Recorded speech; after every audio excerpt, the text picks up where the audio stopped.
Following our Chris Brown conversation yesterday morning on the show, our producer, one of our producers, Grant, showed me a video, some commentary online by a former radio show host, a podcaster, and also the host of the Dan Corder show on eNCA, about the Chris Brown concert. It's planned for later in December. R&B star has a fair bit of popularity. A sold-out concert of 94,000 people, sold out in 2 hours. But Chris Brown has a torrid criminal past of gender-based violence, not incidents when he was convicted of beating up fellow artist Rihanna, but allegations that come as early as 2023.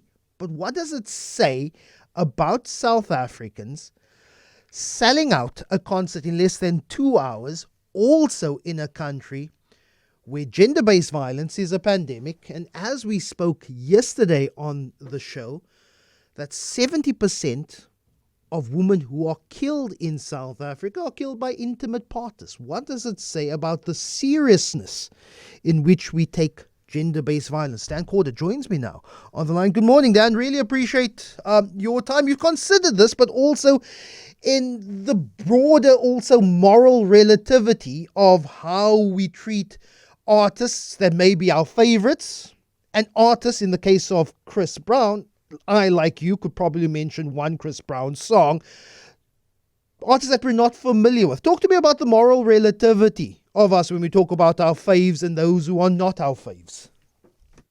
Yeah, Lester, thank you so much for having me. I'm obviously Cape Town born and raised and thrilled to be abstractly in the best city, at least for me in the whole world, and for a lot of other people, as we've noticed, the popularity of the place.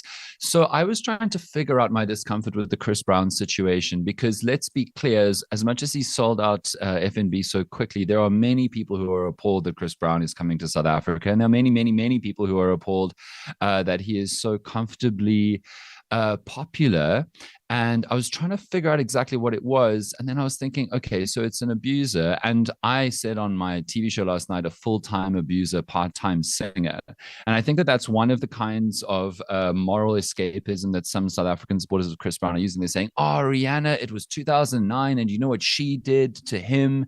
And he did time. And then she forgave him. And so it's fine, which chooses a non-factual, a non-real full reality understanding of Chris Brown. Firstly, what a lot of people don't know about, or seem to have conveniently forgotten about the Rihanna incident, is that just a few days after he did that to Rihanna, before the PR machine kicked in and he apologized to save his career, he went to a P. Diddy white party, which we now know much more about than we did in 2009, wearing a $300,000 worth diamante necklace saying the word oops.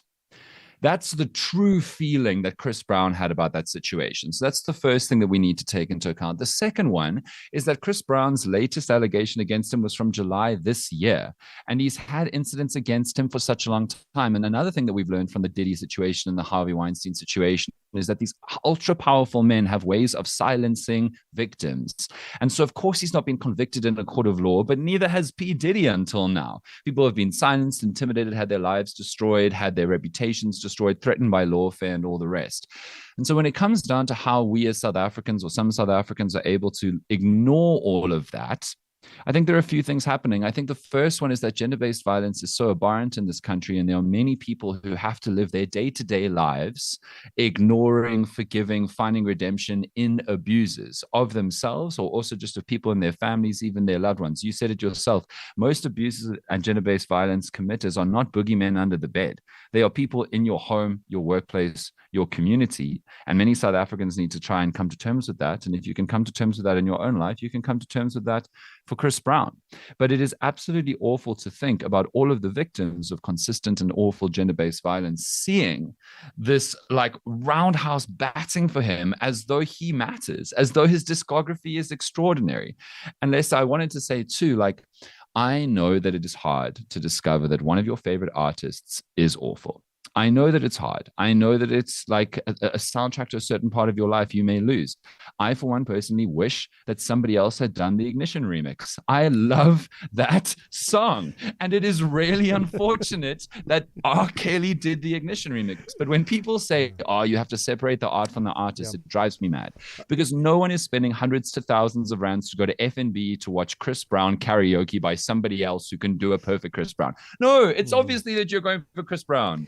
But unfortunately, I also lastly think that South Africans have a tendency to twirl for American superstars who deign to grace us with their presence in this country. And when one comes, we just find a way to go, oh, we're so special. A world tour is actually coming to South Africa. Let's just go anyway.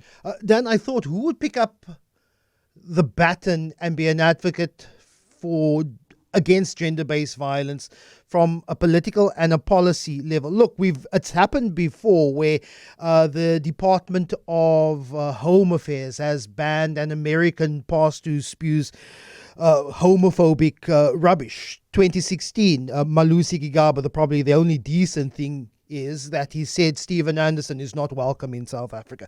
And I thought, should a South African government do the same?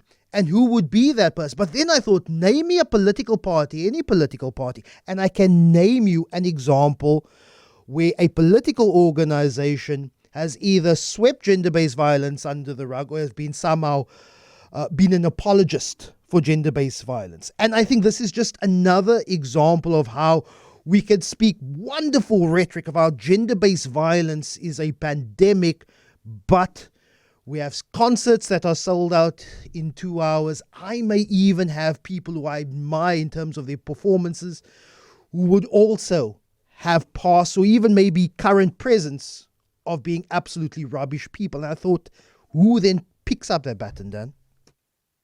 Yeah, I mean, I think you're absolutely right. Two examples come to mind. The ANC Women's League has an extraordinary talent of blaming women for the abuse that they suffer and has for a very, very long time. And also, every time I interview a justice minister, well, not the latest one, because I don't know how long she's going to be around, fortunately for the rest of us. But when I interviewed Ronald Lamola last year, I was like, so what are we doing about GBV? And then they use these words like it's a progress thing, like we continue to make efforts, they continue to be this, then we continue to do that. And then something terrible like Uyinene happens. And then there's all of the kind of performance politics of it. And I don't know, Lester, my worry is that the vast majority of South African political parties have picked very few issues that they're going to hammer on and nothing else. And they think that that's good political strategy for them because they don't want to alienate people. You don't want to alienate. It's like people keep telling me to stop dragging Kaizer Chiefs on my TV show. It's fine. I'm an Orlando Pirates fan. Chiefs fans, if you don't want to watch, it's fine. It's okay. But come through. It'll be great. But I think that a lot of South African political parties avoid taking hard stances on things that really matter to people because for some reason they think that'll work better for them. Whereas I actually think, and this might be a crazy idea, Lester, that if you stand in a real way against gender-based violence, a lot of people will be like, that's nice. That's really nice. That's my 2 cents. But look, I'm not a politician, so. No, but you're a very important voice. Dan Corder, really appreciate your time. Host of the Dan Corder Show on Monday nights on eNCA.